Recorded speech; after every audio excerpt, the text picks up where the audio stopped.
तो नमस्कार। आज हम बात करेंगे कल्पना चावला और कोलंबिया स्पेस शटल के एक्सीडेंट के बारे में। कल्पना चावला का जन्म 17 मार्च 1962 में हरियाणा के करनाल शहर में हुआ था। इनके पिता बनारसी लाल चावला और मां संज्योति चावला पार्टीशन के दौरान पाकिस्तान से इंडिया आए थे। कल्पना इनकी चौथी और सबसे छोटी संतान थी। जब इन्हें स्कूल में एडमिशन के लिए लेके गए थे तब तक इनका नाम नहीं रखा गया था। घर पे सब इन्हें मोंटू मोंटू करके बुलाया करते थे। और जब ये स्कूल पहुंचे तो वहीं पे इनको 3 ऑप्शन दिए गए कि क्या नाम रख लेना चाहिए, और इन्होंने खुद अपना नाम चुना कल्पना। ये बचपन से ही हवाई जहाज में इन सब में बहुत ज़्यादा इंटरेस्ट रखते थे। आसमान में उड़ते हुए प्लेन को देख के बहुत ज़्यादा एक्साइटेड हो जाते थे। इसीलिए इनके पिता इनको लोकल फ्लाइंग क्लब में भी कई बार लेके जाया करते थे। बड़े होकर कल्पना चावला ने एरोनॉटिकल इंजीनियरिंग की पढ़ाई करनी चाहिए। तब इनके जितने भी घर वाले थे, जो इवन टीचर्स भी थे, उन्होंने भी इनको इससे मना किया। सबका यही कहना था कि एरोनॉटिकल इंजीनियरिंग का जो चीज़ है वो लड़कियों के लिए सूटेबल कैरियर नहीं है, उसमें वो बहुत आगे नहीं बढ़ पाएंगे या शायद कुछ नहीं कर पाएंगे। लेकिन कल्पना चावला ने सबके खिलाफ जाके एरोनॉटिकल इंजीनियरिंग की पढ़ाई करी और पंजाब इंजीनियरिंग कॉलेज से एरोनॉटिकल इंजीनियरिंग में ग्रेजुएशन की डिग्री प्राप्त करी।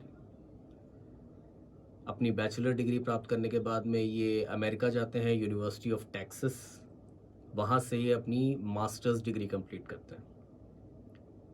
अपने एक इंटरव्यू में उन्होंने ये चीज़ कही भी थी कि वो इंडिया के एक बहुत छोटे शहर से बिलोंग करती थी और उन्हें कभी ये भरोसा नहीं था कि स्पेस तो छोड़ दो, उन्हें कभी इंजीनियरिंग करने का भी मौका मिलेगा। I lived in India in a very small town, and forget about space. I didn't even know if my folks were going to let me go to the engineering college. 1998 में university of Colorado से ये aerospace engineering में PhD भी कर लेते हैं। 26 साल की उम्र में ये नासा के एम्स रिसर्च सेंटर में काम करना शुरू कर देते हैं और इनका काम था फ्लूइड डायनेमिक्स को स्टडी करना।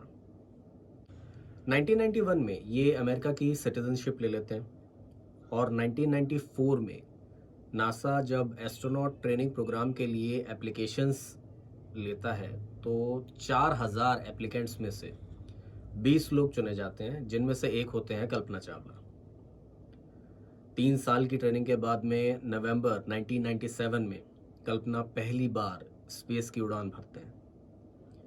ये कोलंबिया प्रोग्राम की फ्लाइट STS-87 थी।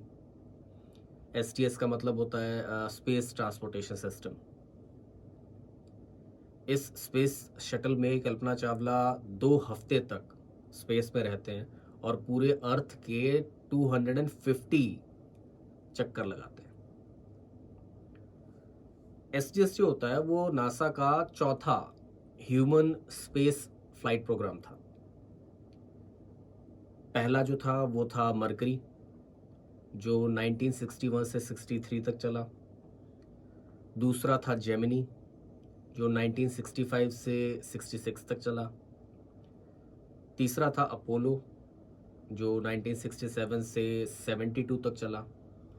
और उसके बाद था इतिहास का सबसे लंबा ह्यूमन स्पेस फ्लाइट प्रोग्राम, जो था स्पेस शटल प्रोग्राम, जो 1981 से 2011 तक चला।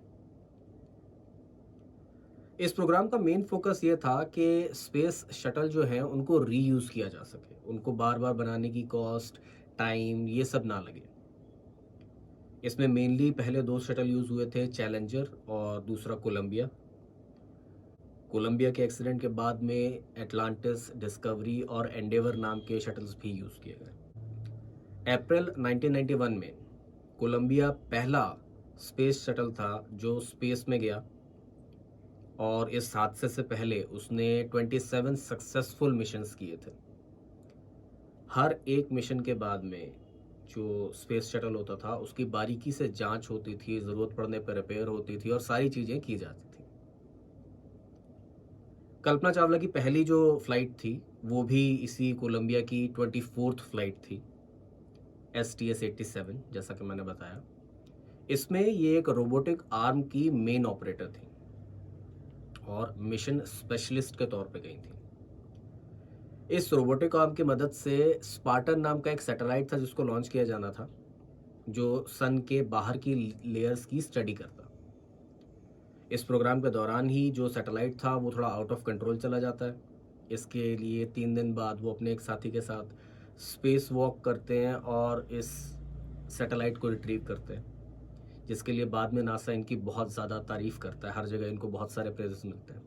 इस स्पेस मिशन पे जाते ही कल्पना चावला पहली इंडियन ओरिजिन की वुमेन और पहली साउथ एशियन अमेरिकन महिला बन जाती हैं जो स्पेस में गई हैं। इवन उस समय के जो इंडियन प्राइम मिनिस्टर थे इंदर कुमार गुजराल, उन्होंने इनको बधाई भी दी थी इस चीज़ के लिए। Yes, Mr. Gujral, I hear you loud and clear. How do you read me? Kalpana, we are proud of you, each one of us who has done such a pioneering work. Thank you, sir. Thank you very much. ये एक बहुत ही successful mission था, पहला mission जो कल्पना चावला का था। 16 दिन ये स्पेस में रहे थे और बहुत सारे एक्सपेरिमेंट्स इसमें किए गए थे। इनका दूसरा और आखिरी मिशन शुरू होता है 16 जनवरी 2003 को सुबह 10:29 पर कोलंबिया अपनी 28वीं और आखिरी उड़ान भरता है धरती से। ये मिशन प्लान किया गया था 2001 के लिए, लेकिन 13 बार इसको अलग अलग रीजंस से डिले किया गया और फाइनली 2003 में इसे लॉन्च किया गया। ये मिशन STS-107 ये उड़ान भरता है कैनेडी स्पेस सेंटर से और इसमें टोटल 7 क्रू मेंबर होते हैं। सबसे पहले होते हैं कमांडर रिक हस्बैंड, फिर payload commander Michael Anderson, pilot William McCool, payload specialist इलान रामोन जो इजरायली स्पेस एजेंसी से होते हैं। इसके साथ में 3 mission specialist Laura Clark, David Brown और कल्पना चावला। इनका मिशन ये था कि 16 दिनों तक शिफ्ट वाइज 24 घंटे लगातार एक्सपेरिमेंट्स करने थे।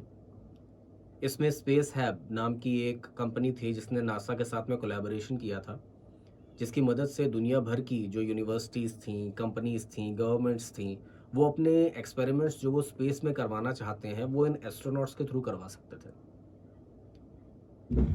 इसके साथ में US, Australia, Japan, China, Israel, इनके कई स्कूलों के बच्चे थे जिनको कुछ एक्सपेरिमेंट्स करवाना चाहते थे वो एस्ट्रोनॉट्स से, उसे भी इस कैंपेन का हिस्सा बनाया गया था। बच्चे ये जानना चाहते थे कि organic crystal, silk worm, spider, चींटियाँ, मधुमक्खियाँ, मछलियाँ, ये सब स्पेस में किस तरीके से रिएक्ट करते हैं। इसके एक्सपेरिमेंट्स में ये चीज़ भी पता चलती है कि जो फूल होते हैं उनकी जो खुशबू हम धरती पे सूंघते हैं वो स्पेस में जाके उनकी सुगंध ही बदल जाती है।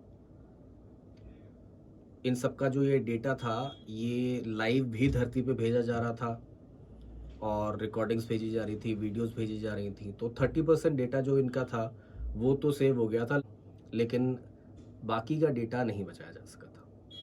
कल्पना चावला जो थे वो माइक्रोग्रेविटी के ऊपर फोकस कर रहे थे, माइक्रोग्रेविटी से रिलेटेड एक्सपेरिमेंट्स कर रहे थे इस मिशन पे कि किस तरीके से स्पेस में कंबस्शन होती है, आग को कैसे सप्रेस किया जा सकता है, क्रिस्टल ग्रोथ कैसे होती है। इवन प्रोस्टेट कैंसर के बारे में भी रिसर्च वो स्पेस में कर रहे थे अपने इस मिशन में। ब्रीफ में अगर बताना चाहूँ तो धरती में अगर सेल्स को ग्रो किया जाता है तो वो 2 डायमेंशनल तरीके से ग्रो होते हैं मोनोलेयर में, लेकिन स्पेस में जो सेल्स होते हैं वो 3 डायमेंशंस में ग्रो करते हैं स्फीरियोराइड्स के तरीके से। जैसे इंसान की बॉडी में कैंसर के ट्यूमर्स बनते हैं, इसलिए ट्यूमर बिहेवियर की स्टडीज़ में इससे काफ़ी हेल्प मिली थी। अपने मिशन को कंप्लीट करके 1 फरवरी 2003 को कोलंबिया धरती की तरफ वापस आ रहा होता है। 8:44 पे वो धरती के एटमॉस्फेयर पे प्रवेश कर लेता है। सब कुछ बिल्कुल ठीक चल रहा होता है, किसी तरीके की कोई प्रॉब्लम नहीं होती है। 8:58 पे कोलंबिया के बैकअप फ्लाइट सॉफ्टवेयर पे एक मैसेज आता है कि स्पेस शटल के लेफ्ट साइड के लैंडिंग गियर के चारों पहियों का प्रेशर खत्म हो गया। जो धरती पे स्पेस स्टेशन में कैपकॉम होते हैं वो भी इस चीज़ के बारे में उनसे बात करते हैं कि उन्हें ऐसा कुछ मैसेज मिल रहा है कि उनके टायर में हवा नहीं है, कम ख़त्म हो गई है।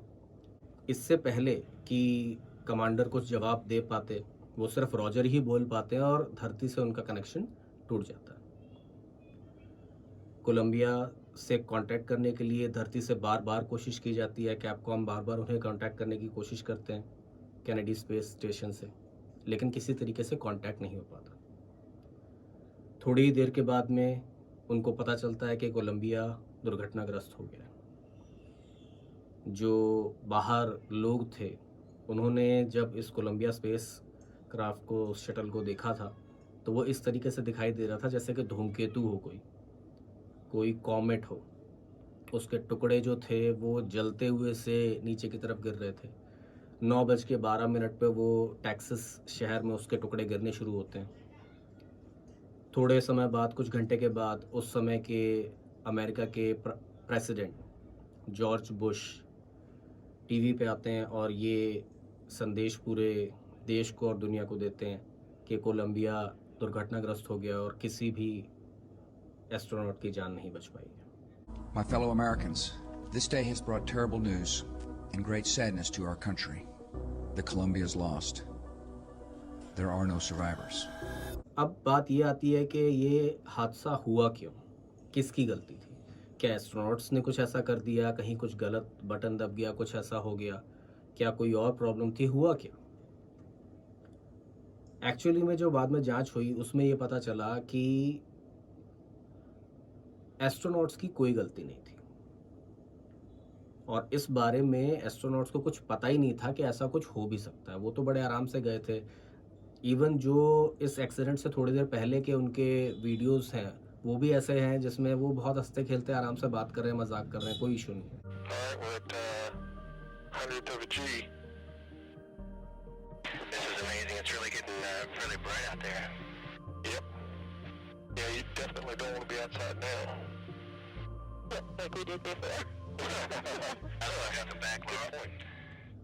लेकिन नासा में कुछ लोग ऐसे थे जिनको इस बात का अंदाजा था। दरअसल कोलंबिया के लॉन्च होने के 81 सेकंड्स के बाद फोम का एक टुकड़ा जो 750 ग्राम का था, लगभग 60 सेंटीमीटर लंबा और 40 सेंटीमीटर चौड़ा, इसका इस्तेमाल कोलंबिया के एक्सटर्नल टैंक को मेन शटल से जोड़ने के लिए किया जाता था। वो शटल से अलग होके लगभग 700 से 900 किलोमीटर प्रति घंटे की वेलोसिटी से शटल के विंग से टकरा गया था इसकी लॉन्च के 81 सेकंड पे। इसके लॉन्च के 2-3 दिन के बाद में नासा के कुछ इंजीनियर्स होते हैं जो STS प्रोग्राम मैनेजर रॉन डिटमोर को ये बात बताते हैं कि ऐसा कुछ हुआ है और इसका इवैल्यूएशन करने के लिए हम अमेरिकन स्पाई एजेंसीज की जो स्पाई सैटेलाइट्स हैं उनकी मदद ले सकते हैं। वो इस स्पेस शटल की फ़ोटोज़ खींच के हमें इस नुकसान के बारे में बता सकते हैं ताकि अगर कुछ बड़ी प्रॉब्लम हो तो उसका इलाज किया जा सके, सही किया जा सके। लेकिन वो मना कर देते हैं। बाद में जब ये रिपोर्ट आती है तो वो अपने पद से इस्तीफा भी दे देते हैं।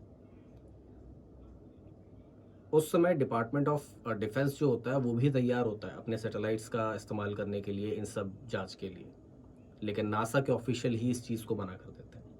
इस हादसे के बाद में इंटरनल कमीशन बनाया गया है CAIB के नाम से, कोलंबिया एक्सीडेंट इन्वेस्टिगेशन बोर्ड।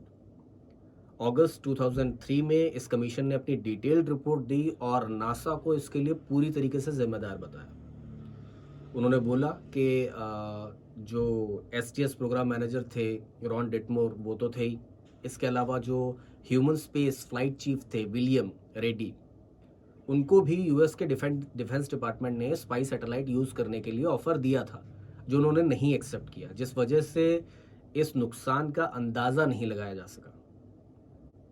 इस डैमेज से शटल के लेफ्ट विंग में एक छोटा सा होल बन गया था जो स्पेस में तो किसी तरीके से कोई फ़र्क नहीं डालता, आराम से बिना एटमॉस्फेयर के अपना शटल घूमता रहता है। लेकिन जैसे ही वो धरती के एटमॉस्फेयर में प्रवेश करता है तो जो फ्रिक्शन होता है, जो एटमॉस्फेरिक प्रेशर होता है, जो चीज़ें होती हैं, वो इस होल को और बड़ा कर देती हैं। थोड़े ही समय में एक सूटकेस के जितना बड़ा हो चुका होता है और इसकी वजह से हवा लीक करने लगती है और जो थर्मल प्रोटेक्शन सिस्टम होता है वो पूरी तरीके से फेल होने लगता है। कोलंबिया शटल का एक बहुत बड़ा हिस्सा जो होता है वो हीट और गैसेस से एक्सपोज हो चुका था। लेफ्ट विंग में लगे हुए सेंसर काम करना बंद कर देते हैं, टेम्परेचर रीडिंग मिलनी बंद हो जाती है, टायर प्रेशर गायब हो जाता है, पूरा शटल जो होता है वो टुकड़ों में टूटने लग जाता है। नीचे खड़े हुए लोग उसको, जैसा मैंने बताया था, कि एक कॉमेट की तरीके से देखते हैं, जैसे जलता हुआ सा नीचे गिर रहा हो। बाद में जांच से ये पता चलता है कि जो कैबिन प्रेशर था उसके डिस्टर्ब होने की वजह से जो एस्ट्रोनॉट्स थे उनकी डेथ विद इन सेकेंड्स ही हो गई थी। तो जो ये एक्सप्लोजन और जो सारी चीज़ें हुई वो तो उनको पता भी नहीं चली होंगी। और ऐसी जो हाइपरसोनिक एंट्री कंडीशंस थीं उसमें उनका बच पाना बिल्कुल ही इम्पॉसिबल था। इस हादसे के 2.5 साल तक नासा ने अपने सारे स्पेस शटल प्रोग्राम्स को बंद कर दिया और जो फोम रैंप का डिज़ाइन था उसको ही बदल डाला। बाद में इंटरनेशनल स्पेस स्टेशन के बनने तक स्पेस शटल प्रोग्राम चलता रहा। ये जुलाई 2011 तक चला। इसमें 135 मिशंस हुए और 30 साल तक ये कंटिन्यू चलता रहा। इन 30 सालों में 14 एस्ट्रोनॉट ऐसे थे जिन्होंने अपनी जान इन सब मिशंस में गंवाई, जिनमें से एक थी कल्पना चावला। कल्पना चावला ज़्यादा से ज़्यादा लड़कियों को स्पेस एजुकेशन के लिए प्रोत्साहित करना चाहते थे। इसी वजह से उन्होंने नासा को कन्विंस किया था कि उनका जो करनाल का टैगोर बाल निकेतन हायर सेकेंडरी स्कूल है उसके स्टूडेंट्स को नासा में समर स्पेस एक्सपीरियंस प्रोग्राम में हिस्सा लेने दिया जाए। 1998 के बाद में हर साल ये स्कूल अपने यहाँ से 2 लड़कियों को ह्यूस्टन भेजता था for the foundation for international space education united space school. Kalpana Chawla ने अपने घर पे डिनर वगैरह पे भी बुलाया करती थी। इस हादसे के बाद में नासा ने कोलंबिया के सारे क्रू को बहुत सारे ट्रिब्यूट्स दिए, जैसे कि मार्स में जब लैंडिंग हुई थी तो उस जगह को कोलंबिया मेमोरियल स्टेशन का नाम दिया गया। मार्स और जुपिटर के बीच में बहुत सारे ऐसे एस्ट्रॉयड्स हैं जिनको इन क्रू मेंबर्स का नाम दिया गया है और इन्हीं में से एक है एस्ट्रॉयड 51826 कल्पना चावला। तो ये थी कल्पना चावला और कोलंबिया स्पेस शटल हादसे की कहानी।